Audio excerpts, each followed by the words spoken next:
Now, we see a lot of this, but the good news is there's solutions to these. But before we get to them, we're going to cover all four of these here in the webinar today, and I'm not hiding them. I just want to take one more look at it and think about our attitude. Why do some salespeople love selling at the end of the year? Lisa, what do you think?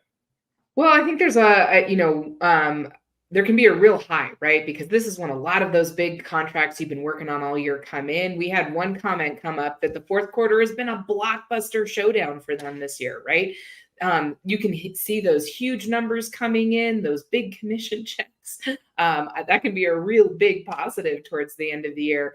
We also have, buyers might have that use it or lose it money. They've got to use something so they don't lose their budget for next year. So some of those deals that you didn't even have in your pipeline, they're coming in. So that can be a really good thing. Something else is there's a lot of networking opportunities this time of year, holiday mixers, gatherings, and events like this, webinars, where you can jump in and start to network with people. There's that holiday cheer spirit coming around. So I think that's also something to look forward to towards the end of the year. What about you? What have you found that can really kind of lighten the mood this time of year?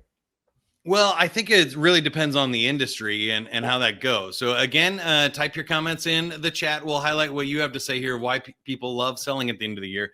For me, I love selling at the end of the year because of what you said, a little bit of the budget of we get use it or lose it money, tax implications here at the end of the year. Then we get a fresh budget in January.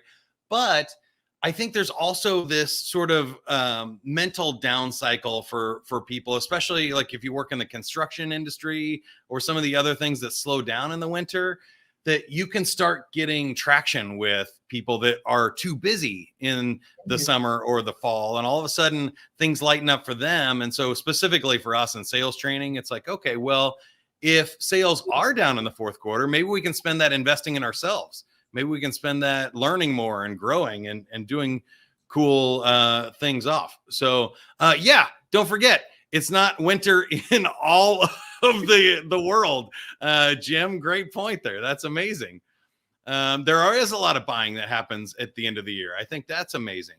And people may want to give you money and make it easier at the end of the year to close opportunities because they have leftover budget. So I think there are a lot of reasons to be happy about selling in the fourth quarter, and especially here in the last 2 weeks of the year.